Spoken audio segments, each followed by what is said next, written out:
तो यहाँ पर हम कुछ और रिएक्शंस देखते हैं।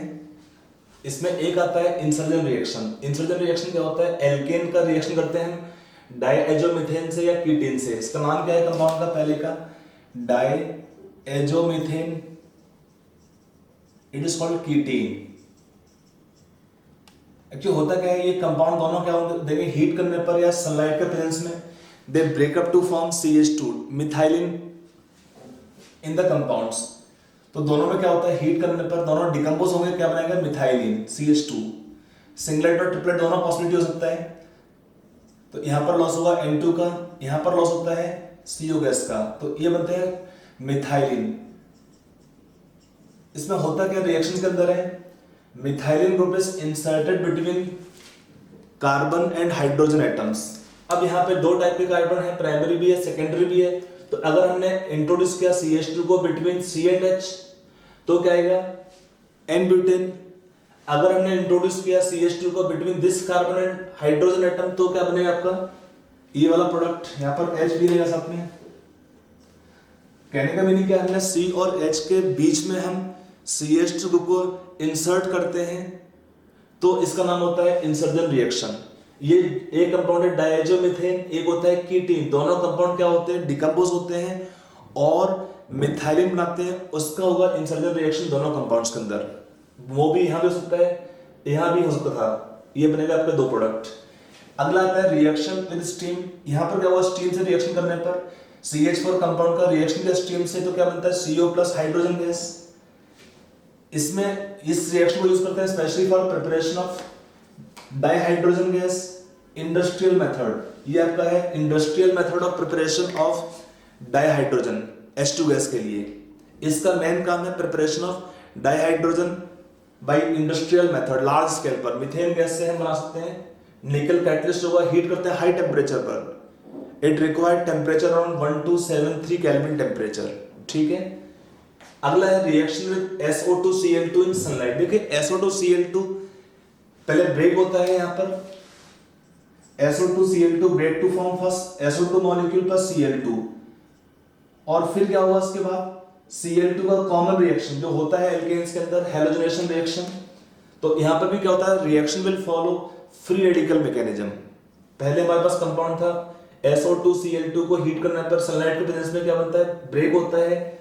ये बनेगा SO2 by product plus Cl2। फिर Cl2 का रिएक्शन आगे चलता रहता है, जो सिंपल आपका सेम टाइप का रिएक्शन जो होते हैं किसमें? हैलोजनेशन रिएक्शन में। अगला है नाइट्रेशन रिएक्शन। नाइट्रेशन ऑफ अगर हम अल्केन लेते हैं हायर अल्केन्स तो वहां पर रिएक्शन होगा नाइट्रेशन का हाई टेम्परेचर पर विद फ्यूमिंग नाइट्रिक एसिड। तो वहां पर क्या होता है, they can give nitro alkanes. But अगर हम लेते हैं लोअर अल्केन लेते हैं तो क्या होता है, ऑक्सीडेशन करने पर इसमें basically it is nitration reaction और यहां पर उसको रिएक्शन होगा वेपर फेज में। At low temperature we require at low for lower alkanes we require high temperature in presence of fuming nitric acid. तो यहां पर क्या बनता है, mixture of alkane nitro alkane बनते हैं। यहां पर रिएक्शन क्या होता है, फ्री रेडिकल मैकेनिज्म फॉलो करता है और क्या होगा, वेपर फेज नाइट्रेशन बोलते हैं इस रिएक्शन को है। देखो यहां पर प्रोडक्ट का अमाउंट वेरी कर रहा है। हमने रिप्लेस किया प्राइमरी कार्बन हाइड्रोजन को तो ये बना, सेकेंडरी H को रिप्लेस किया तो ये बना। इसका अमाउंट ज्यादा है तो इसका मीनिंग क्या होगा, reaction should follow A free radical mechanism follow करता है। इसमें होता है फ्री रेडिकल मैकेनिज्म, रिएक्शन को बोलते हैं vapour phase nitration reaction. Reaction सब गैस फेज में होता है। और यहाँ पर क्या होता है, आप जानते हैं HNO3 क्या होता है, वेरी स्ट्रॉन्ग ऑक्सीडाइजिंग एजेंट और हाई टेम्परेचर भी अपने इस रिएक्शन के अंदर। तो होता कैसे, हाई टेम्परेचर है और स्ट्रॉन्ग ऑक्सीडाइजिंग एजेंट है तो क्या हुआ इसमें रिएक्शन के अंदर, इस रिएक्शन में यहाँ पर CC बॉन्ड ब्रेक होता है। आप देखो ना यहाँ पर प्रोपेन था, क्या क्या बना, 1 नाइट्रोप्रोपेन 2 नाइट्रोप्रोपेन और नाइट्रोइथेन नाइट्रोमिथेन, ये भी बनते हैं। इसका मीनिंग कैसे भी बनेंगे, छोटे कंपाउंड्स इनमें CC बॉन्ड को ब्रेक करके करे बिना पॉसिबल नहीं है। यहाँ भी देखिए अगर इसका हम रिएक्शन करते हैं N ब्यूटेन का इन कंडीशंस में तो यहाँ पे मिक्सचर बनेगा हमारे पास। क्या क्या बनेगा, it can give 1 nitro butane CH3 CH2 CH2 CH2 NO2, फिर बनेगा 2 नाइट्रो ब्यूटेन, ये दोनों कार्बन इक्विवेलेंट है, कहीं आते हो CH3 CH NO2 CH2 CH3, फिर ये ब्रेक होगा तो प्रोपेन में बनेगा, प्रोपेन में दो बन सकते थे, CH3 CH2 CH2 NO2 plus CH3 CH NO2 2 nitro and 1 nitro propane plus nitro ethane CH3 CH2 nitro plus nitro methane. यहाँ पर बहुत से प्रोडक्ट बन सकते हैं क्योंकि यहाँ पर जब ऑक्सीडेशन रिएक्शन होता है, नाइट्रेशन बेसिकली ऑक्सीडेशन बोल सकते हैं इसको, तो क्या होता है इस रिएक्शन के अंदर CC बॉन्ड ब्रेक होते हैं, CC बॉन्ड को भी ब्रेक होना पड़ता है, ब्रेक होने के बाद ही प्रोडक्ट बनते हैं। इस रिएक्शन में इतने सारे प्रोडक्ट बन सकते हैं इस रिएक्शन के अंदर, ठीक है। इसमें एक रिएक्शन और है सल्फोनेशन, वो भी देख लेते हैं। ये जो सल्फोनेशन रिएक्शन भी करते हैं वहां भी सेम टाइप का रिएक्शन फॉलो होगा लाइक नाइट्रेशन। सल्फोनेशन रिएक्शन को भी हीट करना पड़ता है, एल्केन दिया है, इसको हम रिएक्शन करते हैं with concentrated sulphuric acid at high temperature. तो आपको प्रोडक्ट क्या देगा इस रिएक्शन में, alkane sulphonic acid plus water. they give in the reaction product alkane sulfonic acids and water बनेगा रिएक्शन के अंदर। अगर हमारा एग्जांपल दिया सपोज कंपाउंड है एन हेक्सेन या हेक्सेन लेते हैं, तो फिर take the reaction hexane C6H13H, इसका हमने रिएक्शन किया इसमें, तो क्या होगा प्रोडक्ट में, it gives C6H13SO3H plus water. This can be called hexane. This compound can be called hexane sulfonic acid. यहाँ पर भी क्या होता है, reaction this case also follow free radical mechanism. और इसमें अगर हमारे डिफरेंट टाइप के H अवेलेबल होंगे तो क्या आएगा, रिएक्टिविटी ऑफ हाइड्रोजन्स का ऑर्डर क्या आएगा इस केस में, टर्शियरी हाइड्रोजन मोर रिएक्टिव होगा, फिर सेकेंडरी हाइड्रोजन, फिर आएगा प्राइमरी हाइड्रोजन का रिएक्टिविटी ऑर्डर। ये हमारा रिएक्टिविटी ऑर्डर फॉलो करता है नाइट्रेशन रिएक्शन में एल्केन्स के लिए, सॉरी सल्फोनेशन रिएक्शन में। अगर डिफरेंट टाइप के हाइड्रोजन अवेलेबल होंगे तो अगर इसमें टर्शियरी H का रिएक्टिविटी ज्यादा होगा, फिर सेकेंडरी, फिर प्राइमरी। क्यों होता है, it depend on the stability of free radical, it depends on stability of free radical. जितना स्टेबिलिटी अधिक है फ्री रेडिकल का, उतना ही rate of sulphonation reaction fast होगा उस H के लिए। तो ये सल्फोनेशन, एक्चुअली नाइट्रेशन सल्फोनेशन उतने हमारे इंपॉर्टेंट रिएक्शन नहीं होते हैं इसमें, जस्ट फॉर इंफॉर्मेशन।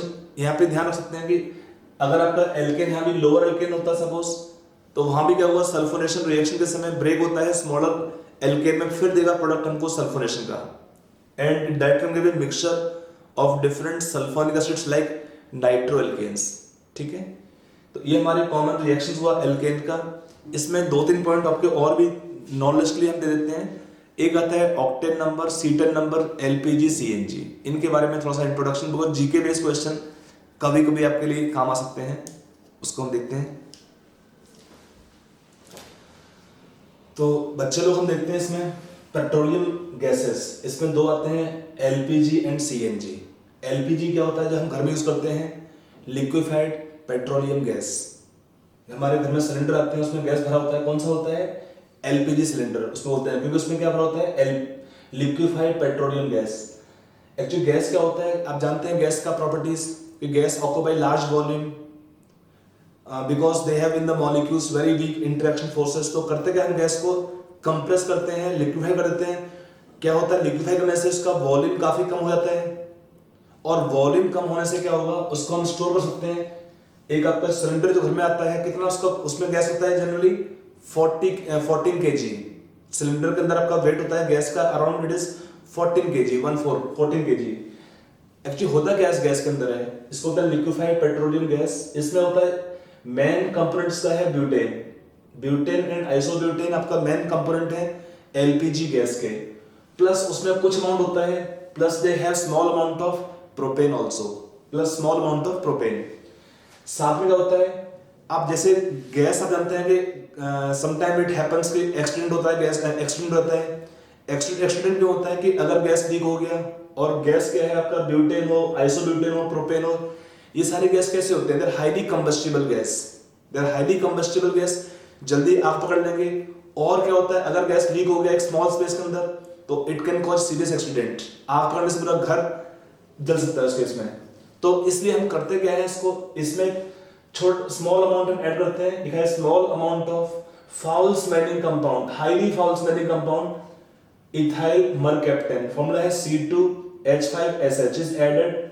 इससे होता क्या है कि गैस का लीकेज के बारे में हमको जानकारी मिलता है कि अगर गैस लीक होना शुरू हो गया, आप कई बार घर में देख होंगे पेरेंट्स को कि भैया कुछ गैस लीक होता है तो आप स्मेल आता है गैस का है, गैस के स्मेल से, स्मेल गैस का नहीं होता है एक्चुअली, स्मेल होता है इस कंपाउंड का, सल्फर कंटेनिंग कंपाउंड है ये वाला इथाइल मरकैप्टन।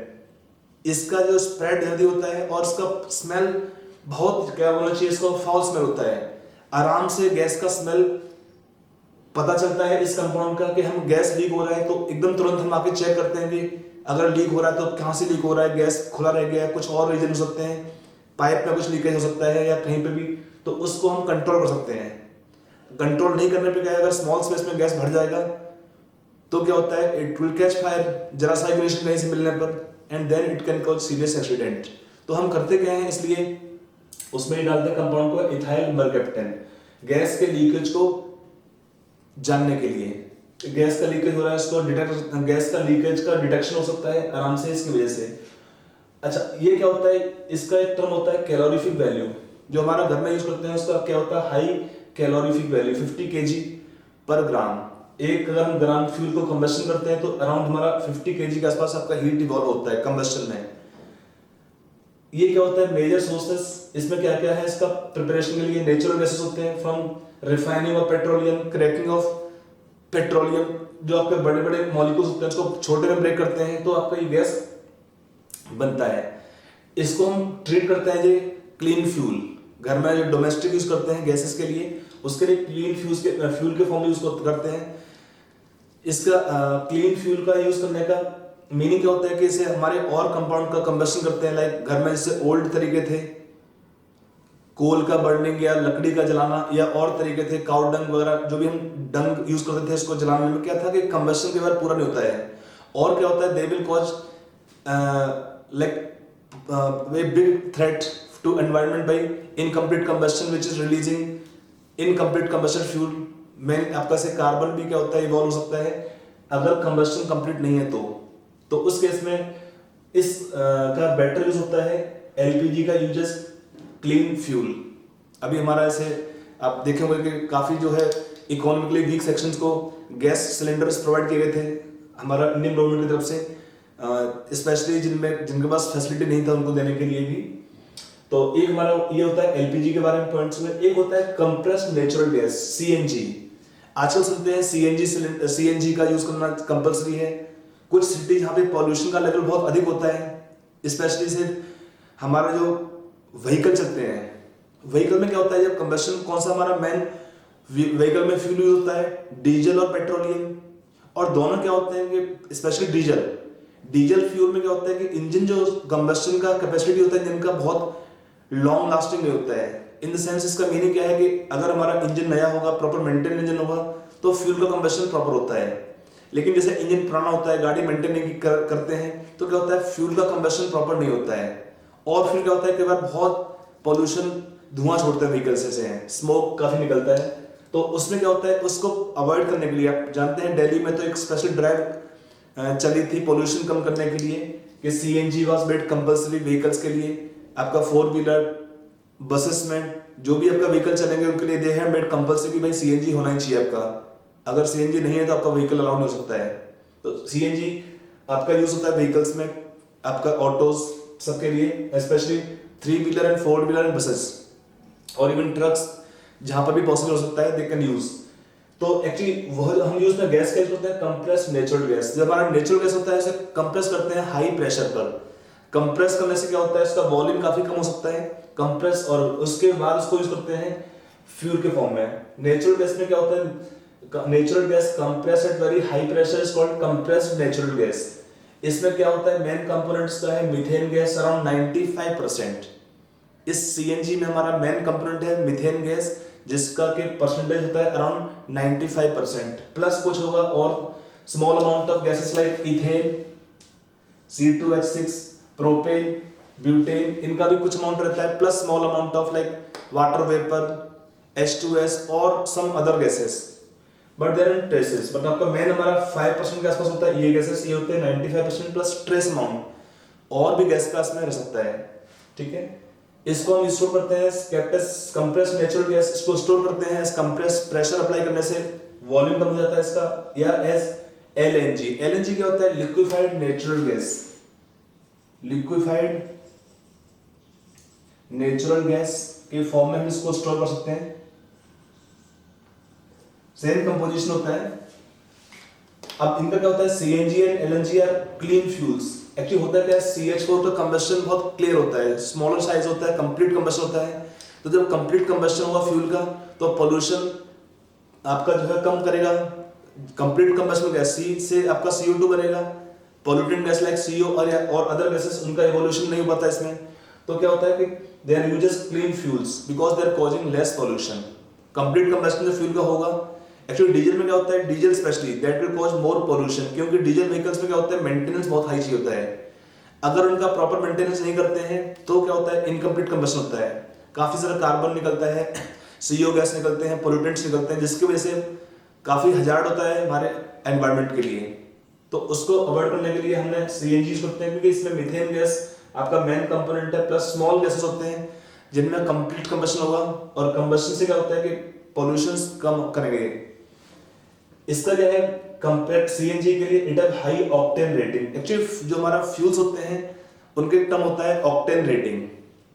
अभी हमारे NCERT में क्वेश्चन नहीं दिया है, पहले क्वेश्चन पूछ थे आपका एंट्रेंस के अंदर भी, ऑक्टेन नंबर, C10 नंबर, इनका सिग्निफिकेंस क्या होता है, ये किसके लिए यूज करते हैं।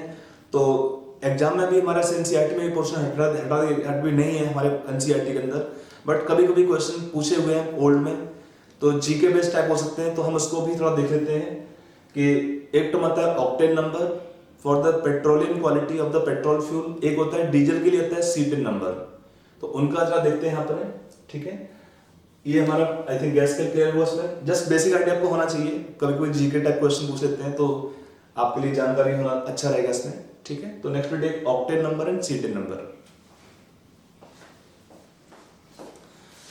तो हमारा जो नेक्स्ट पॉइंट आएगा इसमें, नेक्स्ट टॉपिक रहता है नॉकिंग एंड ऑक्टेन नंबर।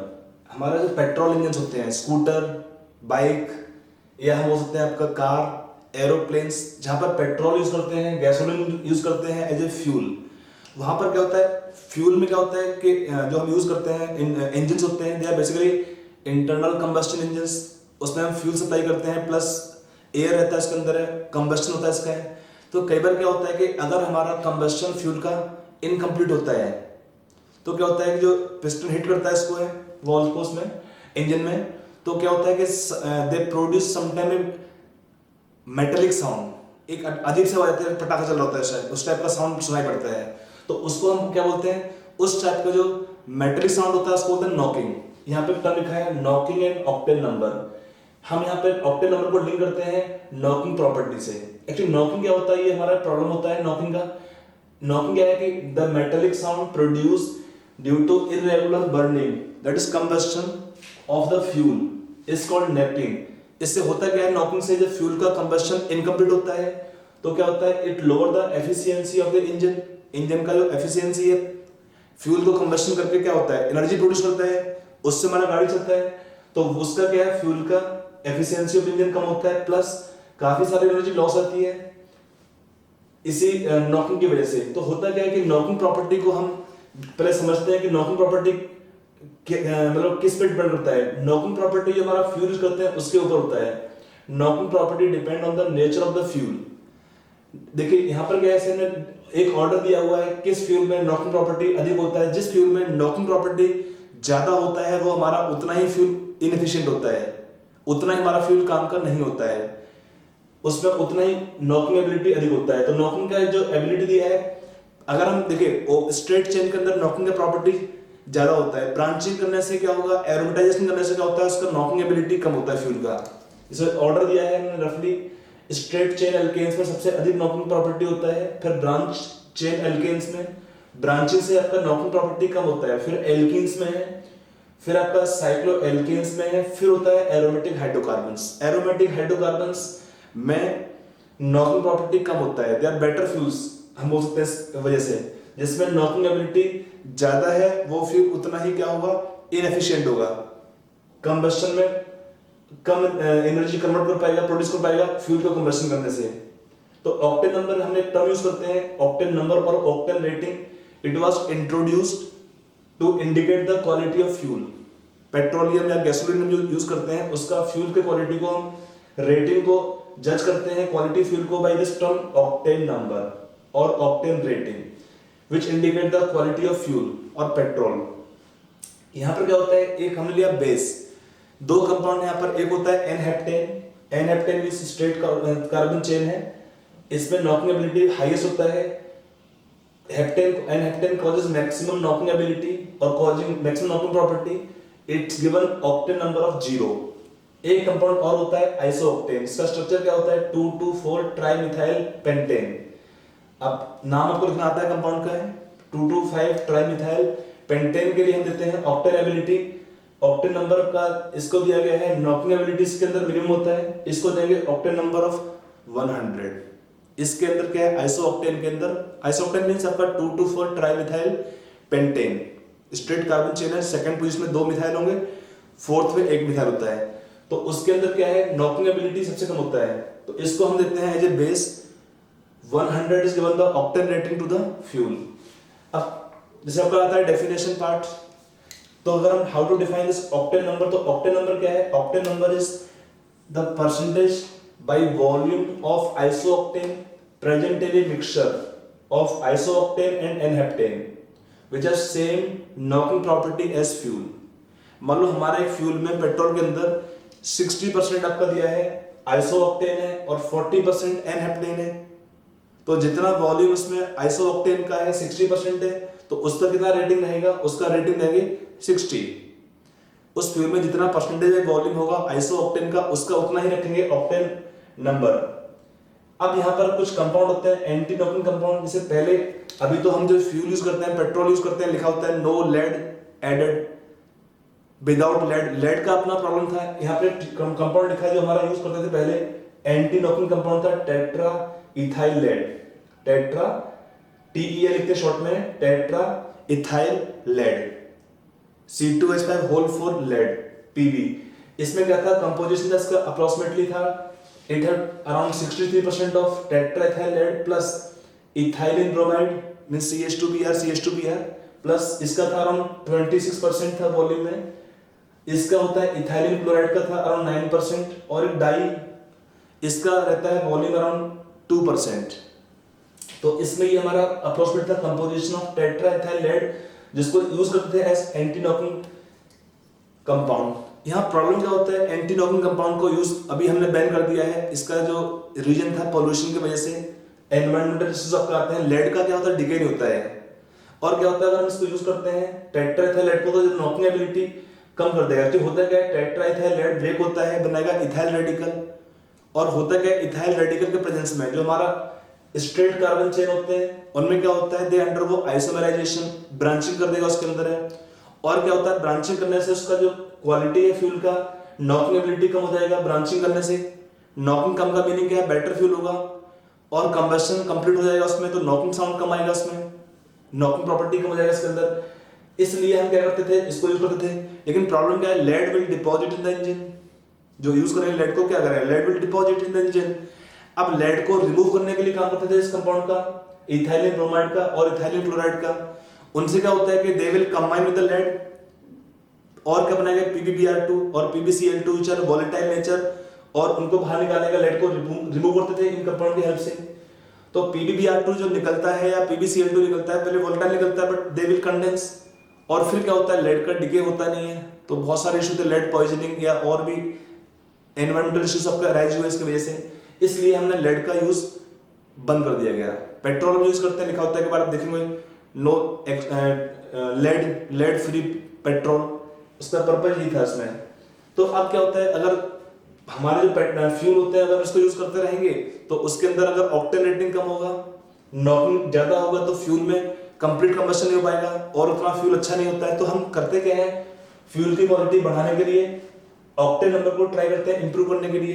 तो कैसे करेंगे ऑक्टेन नंबर इंप्रूव, हमारा मेन क्या होता है, इसको ध्यान में रखिए पॉइंट को है, स्ट्रेट चेन एल्केन होगा, उसमें हम ब्रांचिंग कर सकते हैं बाय आइसोमराइजेशन रिएक्शन। आप पढ़ते इसमें एल्केन का प्रॉपर्टी था आइसोमराइजेशन रिएक्शन, आइसोमराइजेशन और रिफॉर्मिंग बोलते हैं इसको है। आइसोमराइजेशन को बोलते हैं, रिफॉर्मिंग भी बोलते हैं, reforming. I think I told there aromatization और रिफॉर्मिंग लिखा था पहले, तो उसको करेक्शन कर लेना। एरोमेटाइजेशन आपका है, इसको बोलते हैं प्लेटफॉर्मिंग, इसको बोलते हैं रिफॉर्मिंग। आइसोमराइजेशन को क्या था, आइसोमराइजेशन में स्ट्रेट कार्बन चेन को हम हीट करते हैं किससे, इन प्रेजेंस ऑफ एनहाइड्रस AlCl3 और HCl के प्रेजेंस में, तो क्या बनता है हमारे पास कंपाउंड, ब्रांचिंग हो जाता है। स्ट्रेट चेन में ब्रांचिंग करने से क्या होगा, ऑक्टेन नंबर बढ़ेगा फ्यूल का।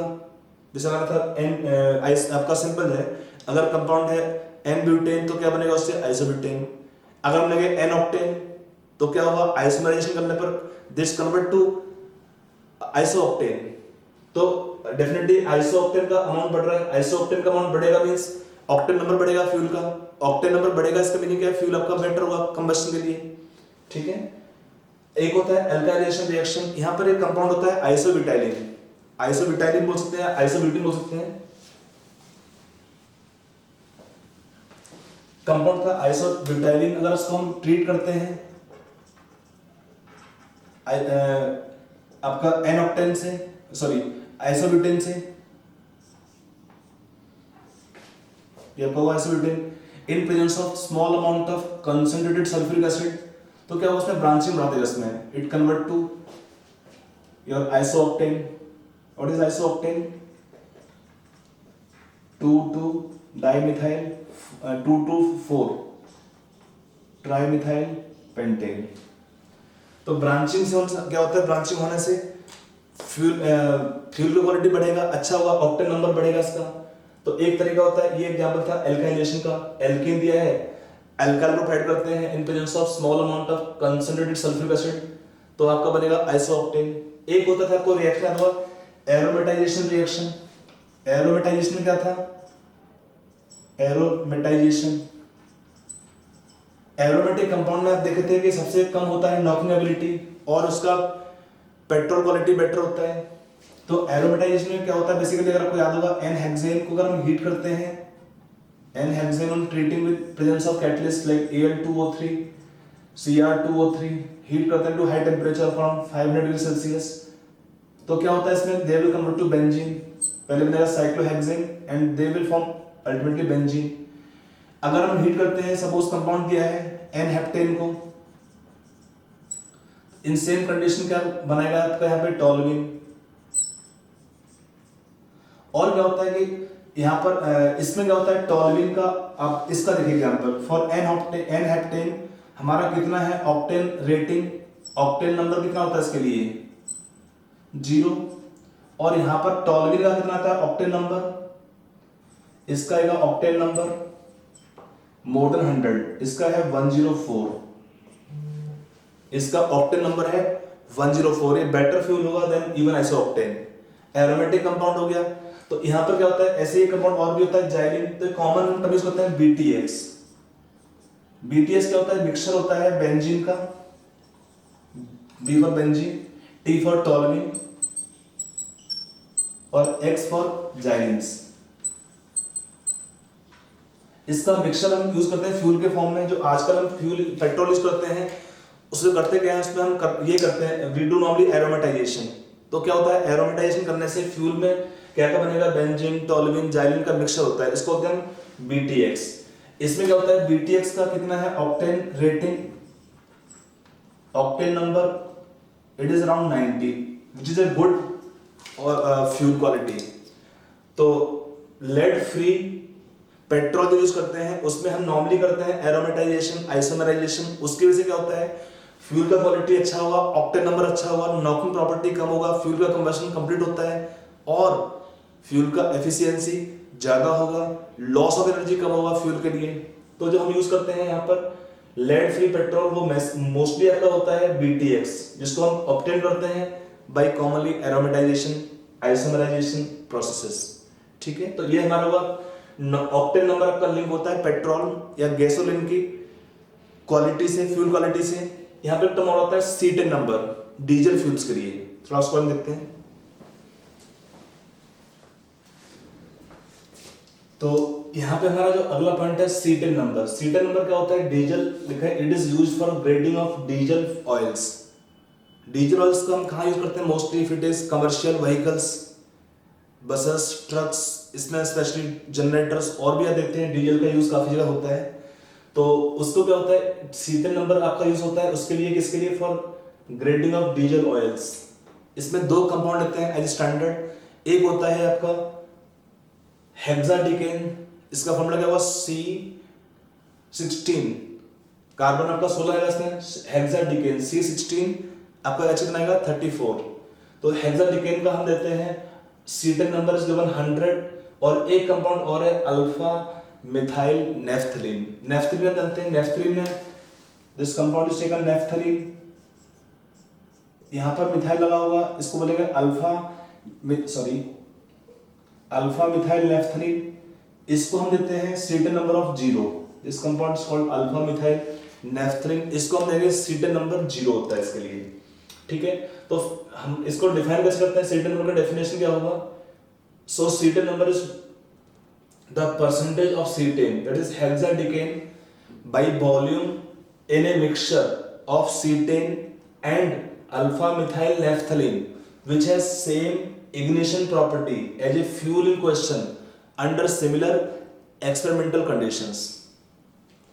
कि अगर हम, इसका मीनिंग क्या है कि मान लो हमारा एक डीजल फ्यूल दिया है, उसका हमने दिया है C10 नंबर 75। इसका मीनिंग क्या होगा कि हमारा जो डीजल फ्यूल होगा उसके अंदर उसका जो इसका C10 नंबर 75 है, it has same ignition property as that mixture of diesel containing 75% of hexadecane by volume and 25% of alpha methyl naphthalene by volume. ये इसका मीनिंग होता है कि diesel having C10 number of 75 will have same ignition property as a mixture of 75% C10 and 25% of alpha methyl naphthalene। मतलब equivalent होता है उस fuel के अंदर, डीजल के अंदर कितना हमारा C10 होगा, उसके इक्विवेलेंट हमारा उसका फ्यूल का कैपेसिटी होता है। आपने देखा होगा कि we have given in previous example octane number था मोर देन 100। आप कहें सर ऑक्टेन नंबर कैसे होगा मोर देन 100? बिकॉज किसी भी केस में percentage will not exceed 100 of pure compound isooctane. Actually हमने बोला कि उसके इक्विवेलेंट ऑक्टेन नंबर भी सेम होता है। अगर बच्चे को डाउट होता है किसी को कि वो ऑक्टेन नंबर कैसे हो गया मोर देन 100, जैसे हमारा टॉल्बिन का था, ऑक्टेन नंबर था उसका 104। We have seen earlier CNG का था, ऑक्टेन नंबर था अराउंड 130 होता है। वो कैसे आता है मोर देन 100? एक्चुअली वो होता है इक्विवेलेंट, कि अगर हमारा फ्यूल के कंबस्टन का इग्निशन प्रॉपर्टी उससे भी बेटर होता है तो उसके इक्विवेलेंट हम बोलेंगे ऑक्टेन नंबर को। यहाँ पर आता है C10 नंबर। यहाँ पे ये हुआ इसके बारे में C10 नंबर का जस्ट इन्फॉर्मेशन आपको पता होना चाहिए, बाकी बहुत इंपॉर्टेंट नहीं है। एक होता है पेट्रोकेमिकल, आजकल एक ब्रांच भी होता है आपका इंजीनियरिंग के लिए, पेट्रोकेमिकल इंडस्ट्री, पेट्रोकेमिकल्स। तो एक्चुअली होता क्या, पेट्रोकेमिकल्स क्या होते हैं? These are all chemicals which are derived from petroleum और natural gas are called petrochemical. बहुत सारे कंपाउंड आजकल ऐसे हैं जिसमें पेट्रोकेमिकल्स या हमारे इन्हीं के कंपाउंड के डेरिवेटिव होते हैं। They are used almost in every sphere of life। जैसे हम बोल सकते हैं क्या क्या है, they can provide raw material for manufacturing of dyes, drugs, plastics, fabrics, insecticides, detergents, food preservatives, disinfectant, etc। बहुत काफी सारे कंपाउंड्स हैं जिसमें ये पेट्रोकेमिकल्स हमारे काम आ सकते हैं। पेट्रोकेमिकल मीन्स पेट्रोल के डेरिवेटिव केमिकल्स, पेट्रोकेमिकल्स। तो यहां तक हमारा ये चैप्टर हमारा खत्म होता है एल्केन्स। इनफैक्ट आपसे मैंने कहा था स्टार्टिंग में भी कि जब चैप्टर पढ़ते हैं हाइड्रोकार्बन्स तो उसमें हम पहले नॉर्मली जो आपका एनसीईआरटी में होता है पहले एल्केन फिर अल्काइन पढ़ते हैं। हमने जो सीक्वेंस फॉलो किया है थोड़ा उल्टा फॉलो किया है, पहले एल्किन पढ़ाया था आपको, फिर हमने पढ़ाया था आपको उसके बाद में एल्काइंस और फिर लास्ट में लिया है एल्केन्स। बिकॉज आपने कुछ जगह देखा होगा कि कुछ लिमिटेशन से, like in preparation of alkenes आपका था कोरिया सिंथेसिस रिएक्शन, एक हमारा था वुड्स रिएक्शन भी था, या एक था preparation of alkene by reduction of alkyl hydrides with lithium aluminium hydride. तो कुछ जगह पे हमारे ड्रॉबैक्स थे, उनको समझने के लिए उसका जो एल्किन का प्रिपरेशन इंपॉर्टेंट होता है, स्पेशली डिहाइड्रो हैलोजनेशन रिएक्शन। तो इसलिए हमने इसको सीक्वेंस फॉलो किया है। आप पढ़ेंगे आपको अच्छा लगेगा, इसमें इस सीक्वेंस से पढ़ने से कंसेप्ट में क्लैरिटी आपको अच्छा आएगा।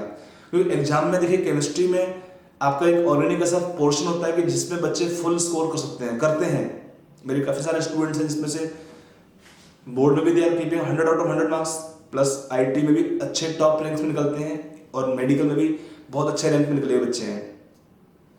एक मेरा स्टूडेंट एम्स का रैंक 1 निकाल चुका है, प्लस जेई के अंदर भी 100 के अंदर भी काफ़ी सारे स्टूडेंट रैंक निकाले हुए हैं। बट मैंने देखा था एक सिंपल सब में कॉमन क्या पॉइंट था कि केमिस्ट्री इन लोगों ने काफ़ी अच्छा काम कर लिया था, क्योंकि रैंक में केमिस्ट्री काफ़ी हेल्प करता है। थोड़ा सा पेपर ईजी होता है केमिस्ट्री का comparatively, specially in JEE examinations, mains का हो या एडवांस का हो। तो जो बच्चा केमिस्ट्री में मार्क्स बढ़ा लेता है एकदम उसका रैंक शूट होता है। तो अब हम यहाँ पे इसलिए केमिस्ट्री में देखिए थ्योरी भी ध्यान ज़्यादा दीजिए आप, थ्योरी क्लियर होगा, फिर थ्योरी के बाद आप क्वेश्चन करने से काफ़ी आप आराम से क्वेश्चन कर सकते हैं और आपका परफॉर्मेंस काफ़ी अच्छा होगा। एंट्रेंस हो, बोर्ड हो, जेई मेन हो, एडवांस कोई भी हो, कंसेप्ट की क्लैरिटी बहुत जरूरी है। कंसेप्ट क्लियर होगा तो कोई भी क्वेश्चन हो, किसी भी एग्जाम का हो, आप आराम से क्वेश्चन कर सकते हैं। ठीक है, तो अब हम थोड़ा क्वेश्चन प्रैक्टिस करेंगे इस टॉपिक में। पहले हम लेते हैं कुछ बेसिक क्वेश्चन प्रैक्टिस कराएंगे। सब्जेक्टिव क्वेश्चन से क्या होता है, आपका क्लैरिटी बढ़ता है एप्लीकेशन के लिए। ऑब्जेक्टिव में क्या होता है, ऑप्शन दे देंगे आपको और क्या है, और क्वेश्चन इजी होता है ऑब्जेक्टिव वाला। तो हम मिक्स क्वेश्चन करेंगे यहाँ पे प्रैक्टिस के लिए, कुछ सब्जेक्टिव भी होंगे, कुछ ऑब्जेक्टिव क्वेश्चन भी होंगे, और एडवांस का सेपरेट पोर्शन होगा, उसमें हम एडवांस लेवल क्वेश्चन में फोकस करते हैं। वो जेई एडवांस बच्चों के लिए काम आएगा, जो बच्चे जेई मेंस या नीट पढ़ रहे हैं उनको पूरा पढ़ना चाहिए।